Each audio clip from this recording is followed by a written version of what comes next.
Hello everyone, and welcome to another edition of Brownells Facebook Live. I'm Steve Ostrem, and today we have a very special guest for you, Mr. Doug Turnbull of Turnbull Restorations. Good morning, Doug. Morning, Steve. Yeah, great to be here. It's great to be here. Well, it's good to talk to you again. Yeah. How's business? Oh, it's going really well. It's just another year. A lot of restoration work. Got some manufacturing we're finishing up with, and just looking forward to making old ones new again. Now, there's probably a few people watching us right now that don't know about Turnbull Restorations very much. Could you explain just a little bit about your business? Well, yeah, absolutely. I grew up in a gun shop. Parents started it in '59. Oh, wow. And started out as a little chicken coop. Literally a chicken coop. You know, he bought it and hauled it in and started from there. Oh, my. And it grew and grew. And got to be the largest specialty gun shop pretty much in the Northeast. New and used, would buy lots and lots of collections and bring them in. And did a lot of gunsmithing repairs, had a try before you buy, so you could take any gun off the rack, go outside on the range and try it out and shoot it. Oh, that'd be great. You had an actual range there? Yeah. Yeah, 25, 50 and 100 yards, plus a little trias trap skeet range. So he offered guns, he offered gunsmithing and shooting. Yeah, the whole thing. Complete package. And he would go out and buy collections, you know, during the Smith & Wesson craze back in the time where you couldn't get them. He'd go to distributors and say, hey, I want, you know, this wall of Smiths, and buy them. So we had Smiths, so we had product. Went out and worked at it and got it. Yeah, and it was still a try before you buy. So people must have beat a path to your doorstep. Yeah. And my father worked at Taylor Instruments and as a chemist. A chemist? So he played around with that stuff, which got him into color case hardening and messing around with that. Which is what you're known for. Which is what we're known for. And as he was messing with that and trying to figure out the different things, we were working with dealers and collectors, and they'd say, geez, it's nice, but I really want this style of color. So through the years, we were trying to figure out how to make them as true to that manufacturer, whether it was a Parker, or L.C. Smith, or Winchester, and we had a big collection and looked at them, and just kind of went through and, you know, learned how to do more and more polish, try to make it look as correct and right as the manufacturers did. Yet you got to get the colors. Wow. And then, you know, the barrel and rust bluing and wood finish and recut checkering, and it's all the details. And as we kind of went along, I spent more time with the restoration than retail. Enjoyed that a lot more, just working with my hands. And I'm not a real reader, I'm a show me. Okay. Show me. And I think a lot of gunsmiths are that way. Show me how to do something, don't give me a book and make me read it and explain it. That's why a lot of these processes you've been able to duplicate were kind of lost for a while in a lot of cases. When somebody died or retired, that knowledge went with them. Yeah. So as we went, we learned more of the processes. And it was attention to detail. Now it's lettering, it's recutting, engraving, it's, you know, really getting the polish right. It's, you know, it's all these little things, and the dealers and collectors telling us this is what it has to look like. So as we went, we got better and better. I branched out from the creek side and the retail side to Doug Turnbull Restoration, and in '94 we had 3 employees. About 2001 we were up to 10 or 12, and we were as high as 25, and we're back down to 15 employees. And we've been through manufacturing. We've worked with almost all the manufacturers when some sort of, you know, Colt, Smith, Remington, Cooper Arms, U.S. Firearms, Texas Longhorn, Dakota Arms, you know, it's on and on. We've worked with all these people, learned a lot with modern firearms when you did a 2,500 piece run for Maryland on our 94 Century Limited. Learned a lot there, as well as Smith & Wesson and Lou Horton with their Heritage series. Yes. There's 4,000 guns there. Yeah, I've seen those. So we've learned how to deal with the modern steels as well as the old steels. So your operation is big enough to handle about anything, but yet it's small enough to where you pretty much know what's going through that shop at any given time. Yeah. So you haven't lost control at all. It's right there. Yeah, and you really have to. And I'm not on the bench much anymore, but you know, having been on the bench all the time, I can walk by, and it's like any owner that understands their processes. You'll walk by, and you can look at something. Or when I was in '94 working on the bench, and I'd be working along, and I turned to one of the guys and, Jason, what's your problem? And he turned and looked at me and it's like, well, what do you mean? Because I can hear it, you know. Well, I'm having a problem, you know, trying to figure out how to make this thing work. Says I know, I can hear it. So it's, you know, and I do it to the guys today as I walk by and says, you know, well, it looks like you're having an issue. And it's just one of those things, it's a sixth sense. It's a, you know, the father senses you know that the kids are doing something wrong or having an issue. You know, not that they're wrong, but that they've got an issue somewhere. So, it's fun. The personal touch pays off, because I've never heard a complaint about one of your restorations, and it's one of the few restoration jobs I know of where it doesn't detract from collectability. And we've worked hard at that. Right. Usually when someone hands me a piece, looks 100%, 99%, and they say it's been restored, I say, oh, and they say, by Doug Turnbull, it's, oh. In the, you know, the auction houses have said the same thing. If they can put my name on it, it increases the value. You've changed that game totally. Yeah, yeah. And now people are saying it's ours when it's not. I was looking at a Model 86 Winchester at the Sioux Falls Gun Show this last weekend, and the guy's got it, you know, it's a Turnbull restoration, and I look at it and go, the color just doesn't look right. It's hot blued. It's not the color that was on it during the early '80s when our colors kind of vary, and I can see the variations of the colors over the years. And he goes, no, I don't think that's mine, and if you want, call the shop, give us a serial number, and we'll run it, and we can at least say if it's been in or out of the shop. So we offer that. You know, we don't stamp them, but if you call by a serial number, we can tell you. So there's an option for you people. It's good to know. Good to know, because with your name, there's always going to be the temptation to just attach your name to a piece that doesn't deserve it. It's a dollar and cents. You know, we see it in the restorations that we've done. You give it a little age, and it's hard to tell from an original. But you know, give us a call, and we'll let you know. So. Right. Yeah. It does make a big difference. A lot of times you can take a firearm that's been redone by someone, did very good job, then you set it next to a Turnbull restoration, and there's a difference. You can actually see it.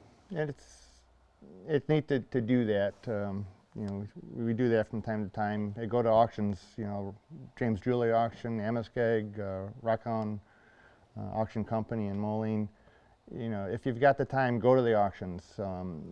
You can see extremely high quality, original condition guns. You'll see stuff that we've done that is there. You know, it's go and get educated. If you're into collecting, buy something. You know, whatever you're getting into. If you're into Smiths, go buy Smiths or Colts or 1911s or Winchester 92 Trappers.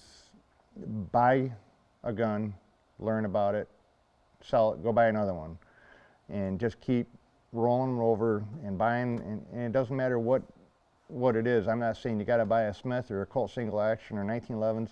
If you're into Nambus or you're into Lugers, there's so much you can learn, but the only way you can learn is to buy it. You're going to get burned. I've been burned. We've all been burned. It is what it is. It's what happens.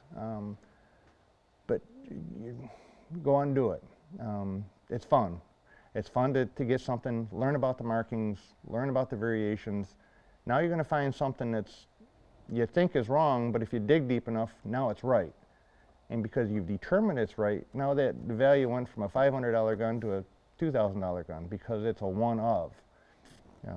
And that's the fun part about collecting is finding those one-ofs, the variations. I had a model 1886 Eldering carbine 3870 with sporting sights, and it was one of one with sporting sights and swing swivels on it. It was a factory gun, so it's a one-off. But because of the records, you could figure that. Sure. So just like there are a lot of guns that are overvalued at a gun show, every once in a while you'll find a sleeper. Yeah. That, and if you get educated, you'll know that sleeper when you see it. Yeah.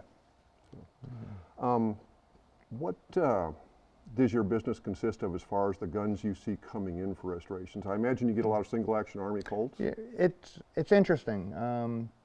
The work that comes in, you know, we might not have a Winchester 21 for 6 months or a year, and all of a sudden we get 6 of them. It's the writers.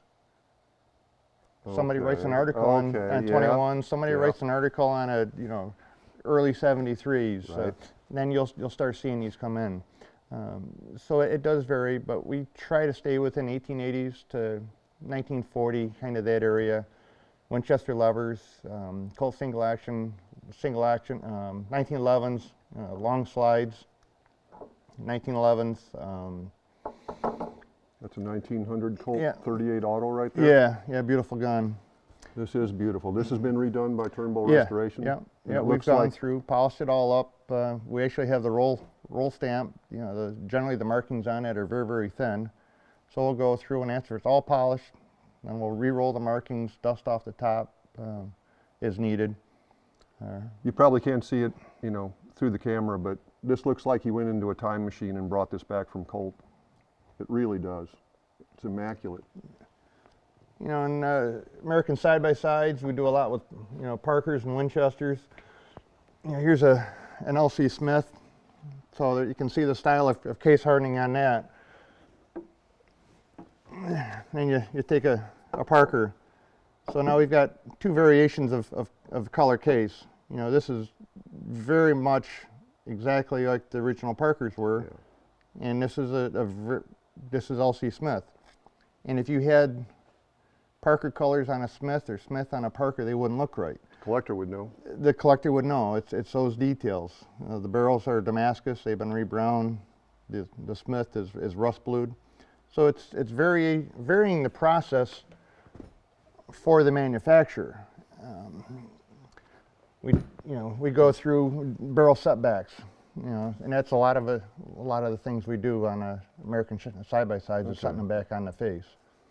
So with the color cases from Parker, LC Smith, Colt, you name it, how long did it take you to figure out how to do those different shades, those different nuances? Many times it's just by accident as you're going through and doing some coloring. You'll change the recipe. You'll find a recipe in a book, you know, written by L.C. Smith or somebody else. Well, it depends on the charcoal you use, the amount of heat that's put on, for what time, and how it's quenched. And how it's high above the water, low above the water. All varies. Yeah. You know, and it's just going through and doing enough to learn that. And then it's, you kind of learn the processes. And then it's, once you've somewhat figured it out, now it's going to Winchester or Smith and say, I can do a 500 piece run of a particular model, whether it's a Kentucky Bicentennial, which we did for cherries, or a 2,500 piece run for Marlin with a Century Limited, or 4,000 guns for Smith & Wesson. And it's when you're working with those manufacturers, and then the R&D department inside will say, geez, we have a problem, this part's too hard. So because of that, then you have to learn how to vary your process to not get into over hardening a piece. And we had to do that with both Smith and Marlin. So it's a lot of learning, and yet being able to do it over and over and over and over. So it's not one-off. Now it's 30 guns a day in a manufacturing process, and to get them all correct and right. So it's those things that we've learned how to do over the years, and that's what makes us different than everybody else. Try to match the colors, yet learn how to do it so you don't create a safety issue, whether it's with the crane or the bolt or tangs. Sure. You know, keep the warpage so it's to a very minimal. It's all those things that we've learned over the years to do it right. Okay. I've got a question for you on Facebook, and by the way, if you all have questions for us, feel free to send them in. We'll get to them as quickly as we can. Yeah. How How can someone get a quote from you regarding restoration? It's really pretty simple. You can go to turnbullrestoration.com. There's a page on there for quote. You push that, you print out the restoration quote, you fill that out of what you're looking to have. There's name and address, contact information, information about the gun, and then what you're looking for. Send that in to us. Being a repair, we can go direct from you to us and then direct back. You don't have to go through a dealer. And it works out well. With that information, and your gun comes in, we log it in, gets a job number. It's all in our computer system. Then it goes from the shipping department into our vault. It's a 20 by 20 vault, solid concrete, very, very safe. We go through and look at it, determine any mechanical problems, what you're looking to have done with it. We quote it, we send that out, we get a yes or no, or a partial, or this isn't what you're thinking, but this is what you as the owner were thinking, and we didn't convey that properly between each other. We get an okay, and it kind of works its way around the vault and gets done. The full restoration is roughly a 9-month period from when the time it gets in to when it's complete, and it's it's attention to detail on the whole thing, and we try to make it as right, correct, factory looking as we can. Every job, everyone's different. Every job is different, but we try to make them all right and correct and perfect for you. Well, speaking of perfect, Josh has a question about Colt pythons. Are you going to do Colt python restoration?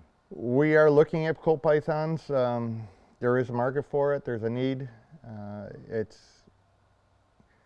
It's a lot of hands-on preparation for us.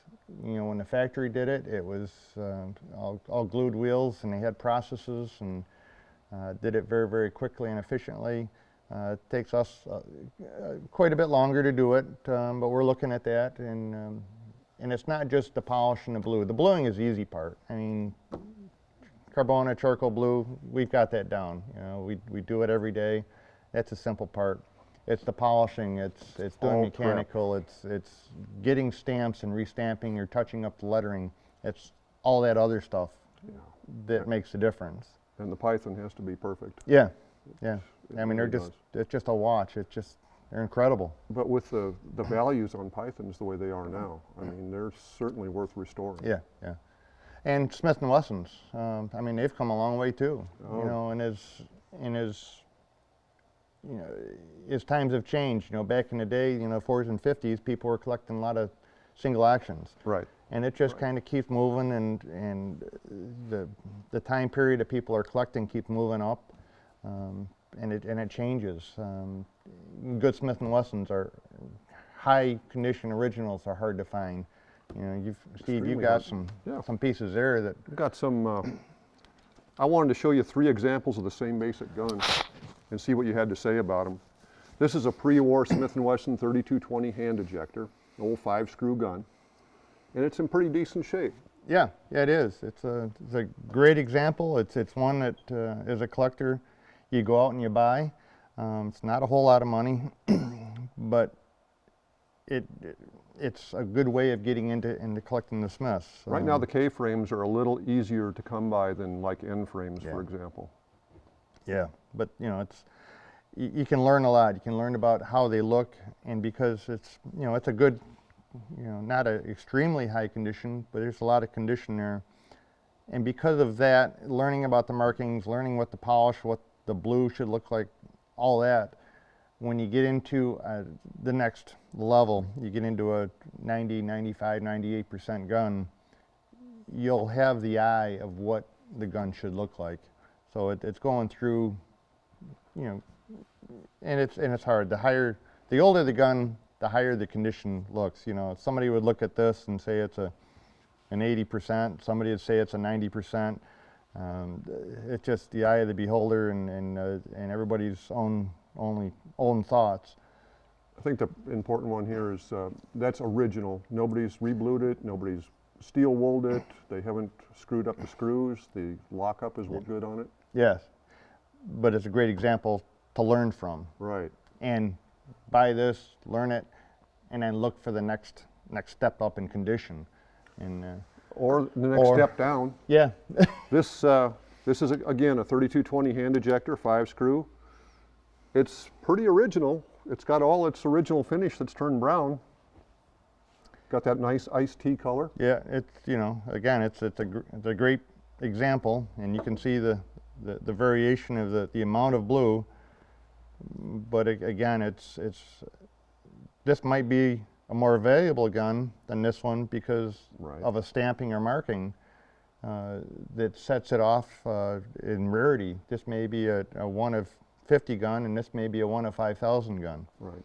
Um, But if so this is a it's- typical Smith & Wesson hand ejector, you're going to have more in the restoration than what the gun will be worth. Yes, you will. If it's a typical yeah, one. very typical. Yeah, and that's the problem is, you know, somebody will say, well, gee, that costs more than a gun. Says, and how many cars have you restored that you've put, you know, 2 or 3 times the value in, or motorcycle or something else? Yes, it can be expensive to redo them, or you may find the right piece that, you know, you can increase the value. If it's a rare one or something, or if that had adjustable sights, Yeah. because 3220s with adjustable sights aren't all that common. No, not at all.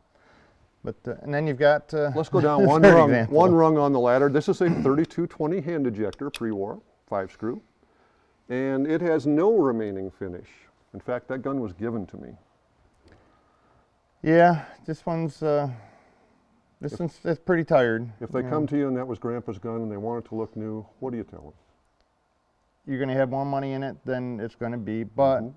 I'm not the one to tell you how to spend your money. You know, if you want that brought back, you know, to new, we can do it. Show them the other side. There is a little rough area by the Yeah, grip there. I mean, there's it's some work very rough involved there. here. You know, there's a lot of pitting on the cylinder. There's some marks that looks like it's been banged around and maybe used. Who knows? You know, maybe it's floating around in his fishing Toolbox box or something, yeah. fishing box or in the back of the truck, and he used that to knock off the coyotes or bang away at them. Who knows? You know, if they could only talk, you know. Exactly. Got a lot of mile on that gun right there. But it's for us to say that, no, I'm not going to do that.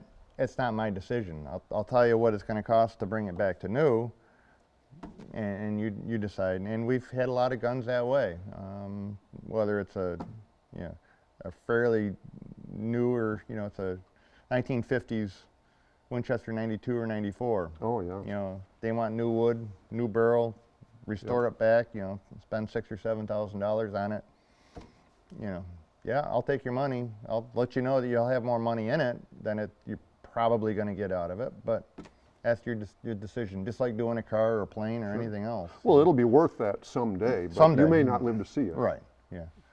Now, if the gun has a provenance of some kind, somebody famous owned it or something like that, totally different ballgame. It is. Yeah. And depending on the provenance, you might want to just leave it as is. That's true too. You know, maybe clean it up just enough mechanically so it works, but being very, very careful on the outside finish that you're not disturbing that and potentially devaluing it. I've got a question here from James. Wants to know if you can make modern handguns better. He's thinking about a Uberti 73, for example. Mm-hmm. Yeah, we do quite a bit with that type of firearm, whether it's the Uberti 73s or some of the other manufacturers. We do get them in. We can detail the polish. Sometimes it's just take it apart, do the color case, and put it back together. We see that a lot on the Parker reproductions. The case hardening on that just falls right off, or your case coloring, whatever they put on it. So we'll redo a lot of Parker reproduction guns. The 73s, stuff like that, we'll get them in, and we'll put the bone charcoal color case on it, and it really changes the look, and they take out and use it. And some people will take those, we'll get them in, refinish the wood, checker them, disassemble them, prep them up, do the color case, touch up the barrel polish, do a rust blue on it, put all the old American finishes on them, and they're taking them to the cowboy shoots and using them and shooting the heck out of them. So everybody has their own idea of what they want, and you know, it's our job to accommodate them and make them Are a lot of happy. your restorations or improvements, are they actually used in the field a lot? An awful lot of them are. They are. There's many of them are used as just through the restorations to fill a void in their collection. They're using them many times. They'll get something done and say, "Geez, it's too pretty." You know, but yeah, we're using them a lot. Here's an interesting piece. This is basically, it was a new U.S. repeating arms Winchester Model 86. It was in a takedown configuration. So what we would have done with that gun was basically strip the bluing off it, color case it, and do the rust blue on. What we did with this particular gun here was, it's a takedown. We converted it over to 475 Turnbull, which is a 5110, 50 Express, shortened and neck down. We took the original wood that we've got on it from the factory, refinished it, recut the checkering, put our finish on, got rid of kind of the plain brown look, got a little of that Winchester reddish orange look to it. This particular gun, the owner wanted a fast fire sight on it, so we built a base that'll go on 92s, 94s, and we've got one here for the 86. So you take the rear sight out, put the base on, and the Burris fast fire screws right onto it. So this is a modern gun that looks many ways like an old original Winchester, and they're taking it out and hunting with it. It's a beautiful gun. That wood alone is just gorgeous. Yeah, there's some great wood that manufacturers are putting on these. And that caliber, there's not much you can't hunt. No, it's a proven caliber, the 475 Turnbull. It's the 5110, 50 Express, shortened neck down, 400 grain bullet at 2,050 feet a second. And that's a little too long for the Marlins? A little bit, yeah. So what do you got for the Marlin guys? It's what we call the 470. It's 150,000 shorter. It's a 2.05 overall case length instead of 2.2. It's a 350 grain bullet at 2,000 feet a second. Oh, that's plenty. Yeah. That's plenty. But the 475 is prairie dogs to elephants. It's taken a number of elephants. I have not, personally. I've done Cape buffalo with it, moose, elk, deer, antelope. Cape buffalo, it'll do about anything. Yeah, yeah. I actually knocked a prairie dog out with it once. I was out hunting with a bunch of guys, and we were a bunch of prairie dogs, and there was a prairie dog about 20 yards away, and I said, I'm gonna smoke this thing, just turn him into a big red cloud. Didn't work. I shot, the prairie dog just laying there. I walked up and picked up the prairie dog and looked, and I had creased the top of his head, and you could see the line where the bullet just kind of parted the hair, didn't break the skin. And he kind of shook his head, and ran down the hole. So, gave him another chance. Gave him another chance. That was all right. But, and then what's really interesting, people go, God, you know, that's a huge cartridge. You're shooting deer with that? An antelope? I says, yeah. It's a big cartridge, big bullet going slow. Yeah. And, you know, I would rather shoot a deer with that than a 308 or 243 through the shoulders. With this, you just cut around the hole and you save the whole shoulder. With a 243, you cut around the shoulder, you throw the shoulder away. You eat right up to the bullet hole, as Right, the old timers used to say. Yeah. It's a great cartridge and really works well. Wow. And that's kind of exclusive to you, right? Yeah. Yeah. The 475 and the 470. Yeah. Turnbull. Tony Macris from Under Wild Skies, if you watch that program, you can Google it, and it's on YouTube. He just swears by the cartridge, and it says it does everything that I've told him it does, and you know, he shoots everything with it. You know, Cape buffalo, and Dave Scoville with. I got a video with him shooting a hippo, and and a couple elephants. You know, and it's very, very fast. The lever action is extremely fast for the second, as well as the third, fourth, fifth, and sixth round. It's very handy. Yeah, very, very quick. I'm big into levers.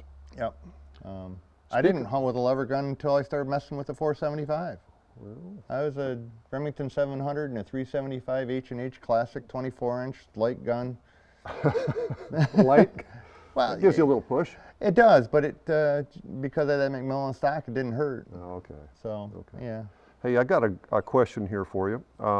Somebody wants to know what your favorite firearm to shoot is and what your favorite firearm to restore is. Favorite firearm to shoot? Well, back in the day, you know, back when we were doing a lot of the carnivals, you know, the old Winchester Model 90, the gallery gun. Yeah. Oh, they were incredible. That was way back when. They're fun, inexpensive to shoot. A lot of those have their finish worn off too nowadays. Yeah, and Need a little help. we do quite a bit of that and do upgrades. Put some fancier wood, checkering, and then engrave it with the number 8 Winchester style pattern. Other than that, I enjoy my Model 1886 and the 475. I've had to rebarrel it.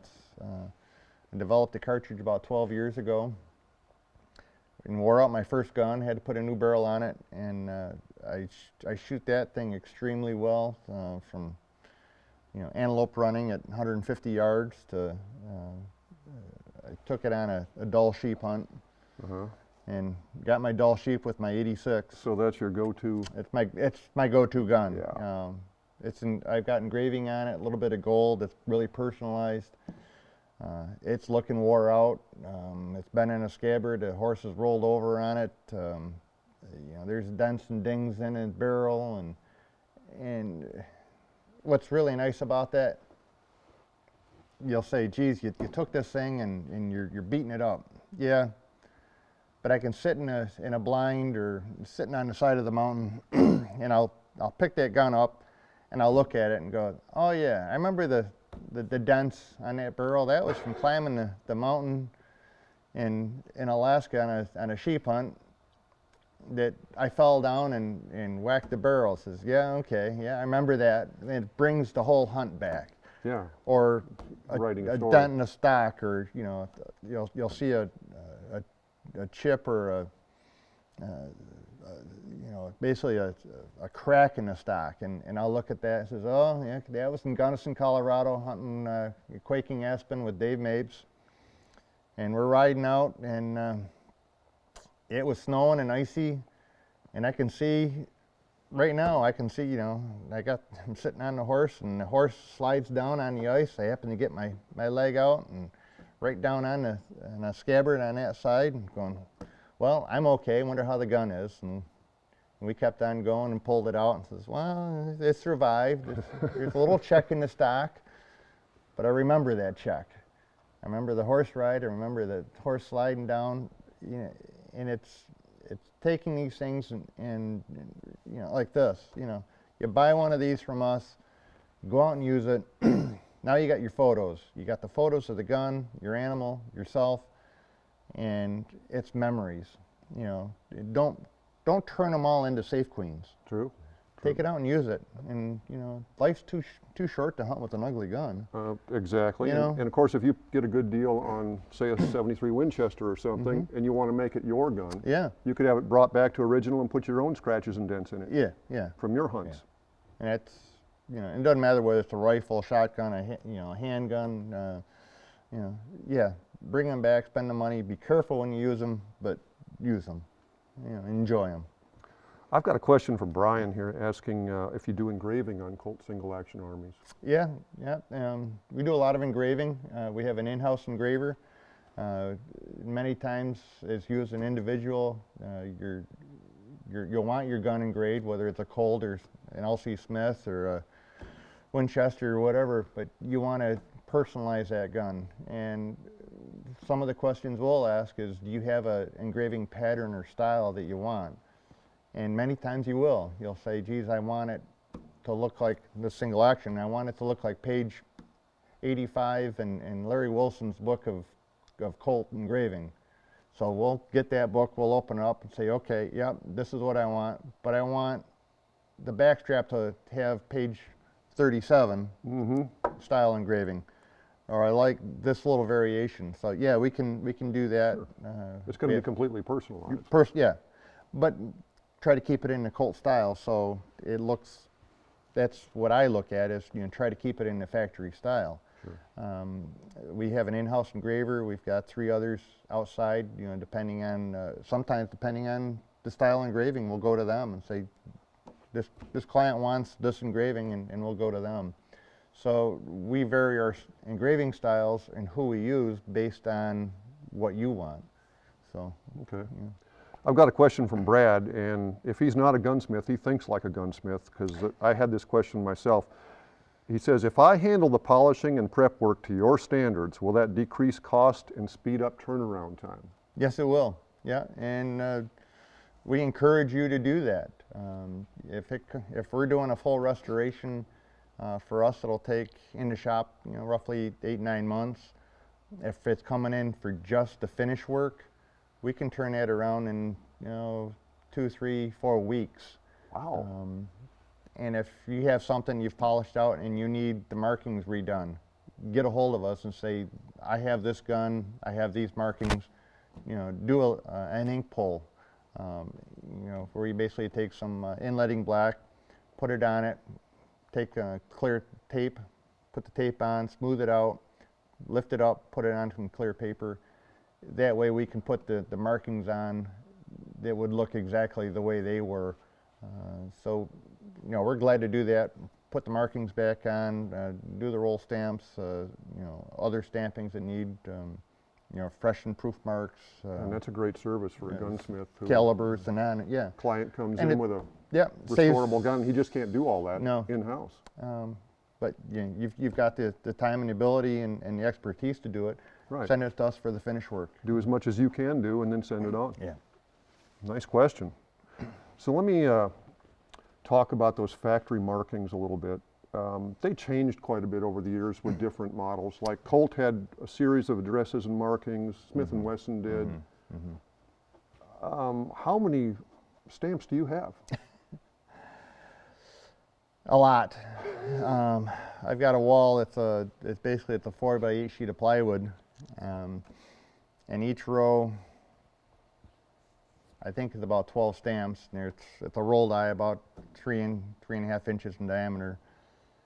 And I kind of looked at the wall and says, okay, I've got 200 roll dies here.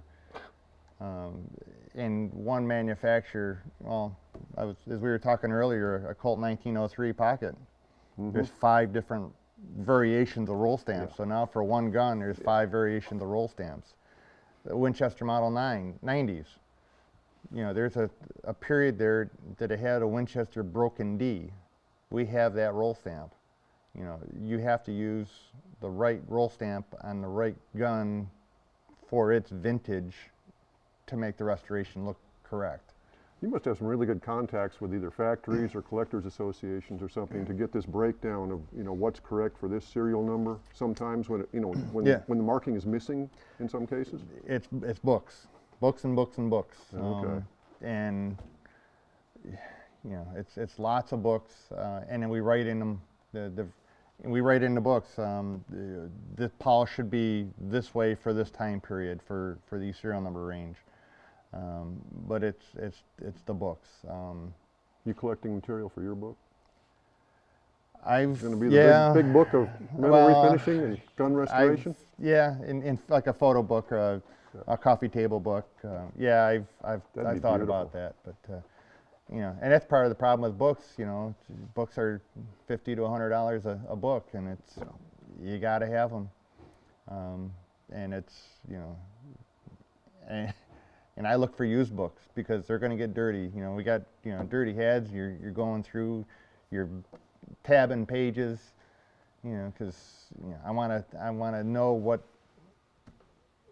markings need to be on this, and there's this page shows the markings, so you tab that. So there's a lot of that. You know, a lot of books. They look old and tired. Well thumbed. Yep. And use them. There's a lot of real good books for mechanicals. The Klufhausen and those for the single actions. And, my Kuhnhausen manuals on the 1911 are pretty worn out. Yeah. And the Smith & Wesson one as well. Yep. But that's what you got to do is buy them, you know, and just keep buying books, buying books. Those are a wealth of information. Yeah. I've got a gunsmithing question for you from John. He says he's got a Chinese 1887 12 gauge and has extraction and stovepipe issues. Would you guys be able to make it work? 1887. The Chinese copy. Yeah, the Chinese copy.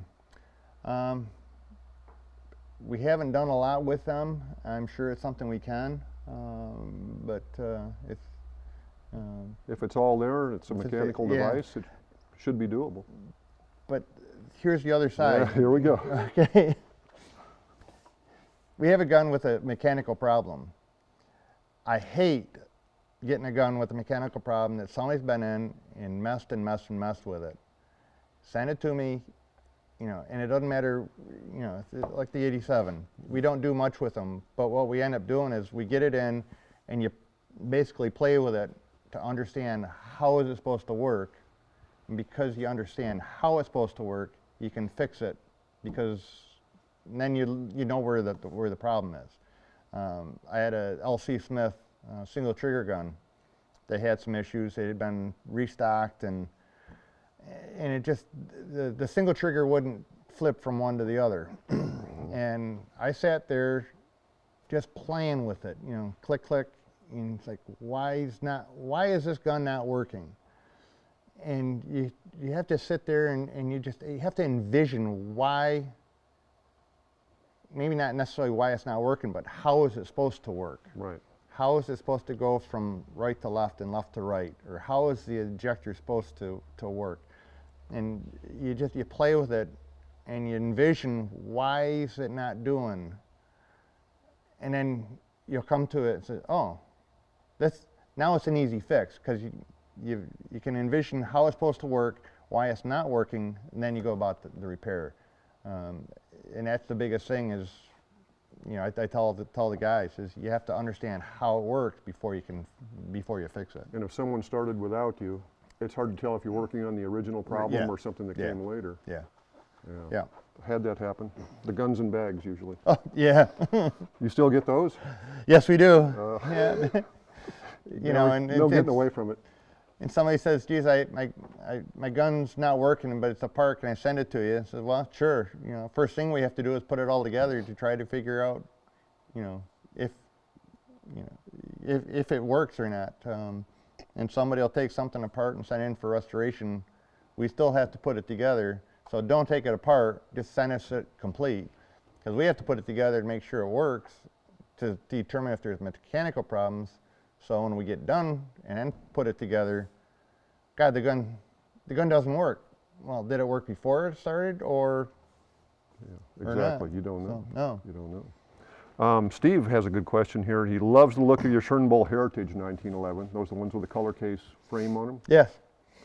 And he wants to know if you can make his look that good. Yeah, here's one of our Turnbull Heritage guns. It's a color case hardened, charcoal blued slide, niter blued small parts, and we can take yours and do the same thing. Are there any guns out there that will not color case well?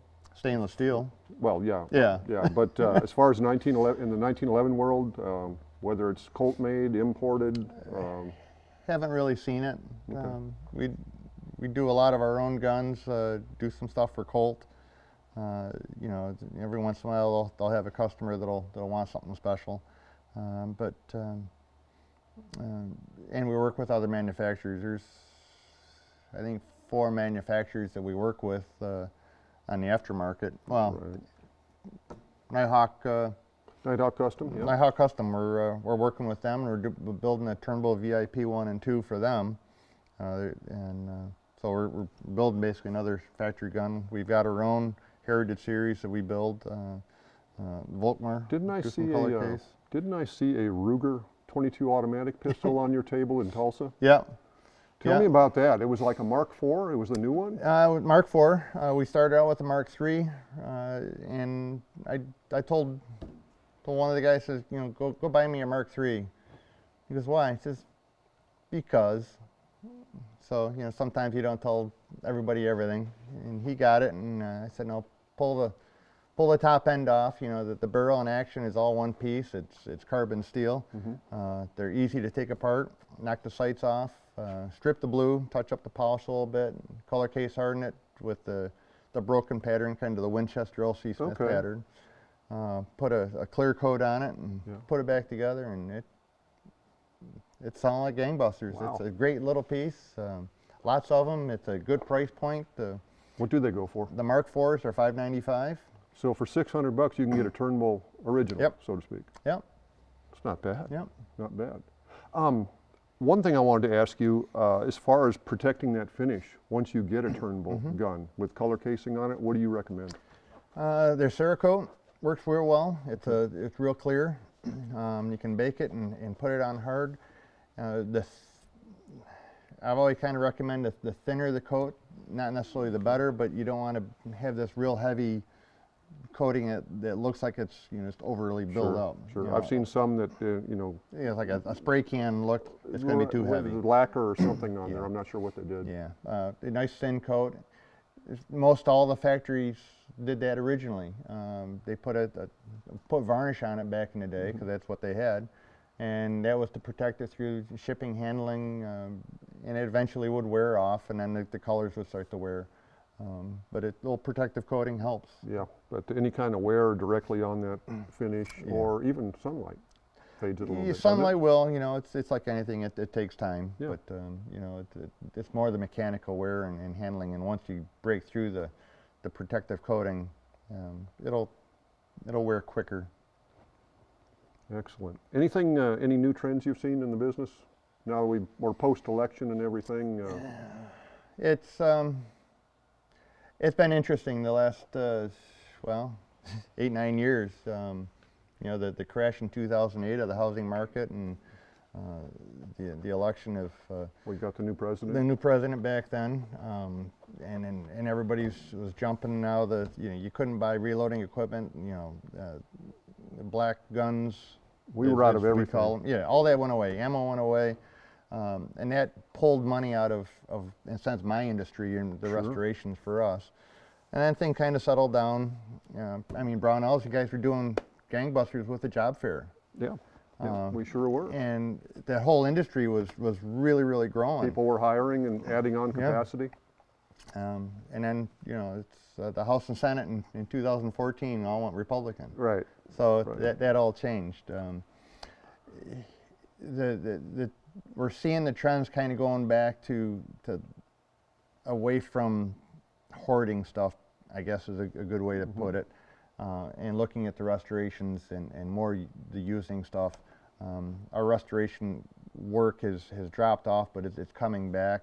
I think part of that was heavy into the manufacturing, but the restoration is coming back. Well, you were awfully busy with the public at the Tulsa Gun Show. You had a crowd around your table almost all the time. Yeah, it was a Tulsa Gun Show is a great gun show. I didn't see people walking around with AR-15s and cases of ammo, going out to the pickup like it had been in years earlier. That really stopped, and we had a great show.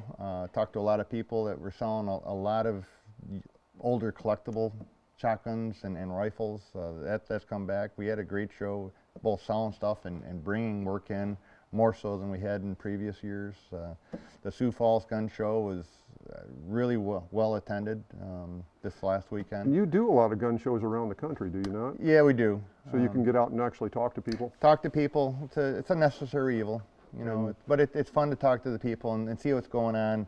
If any of you want to know where Doug's going to be at, go to his website and take a look at his gun show schedule, and you can see if there's something going to be happening in your area. And we're talking about coming out here and that's coming up when, May? May 20th. Okay, we're going to have a little event at the retail Brownells space. And I'm going to be here, so at that event, bring your firearm, bring your Winchester or Colt or whatever it is, even if it's a modern gun, bring it in, and we'll look at it and do a quote for restoration or some doll-up work. Maybe you just want the case hardening done or something. But we'll have details on our Facebook page about this later on, so you'll know the specifics when the time comes. Yeah, it'll be May 20th.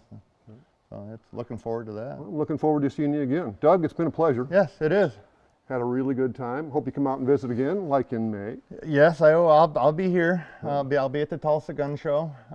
That's coming up the first week of April. Yeah, I think it's April 9th and 10th. That always sneaks up really quick. Neat gun show.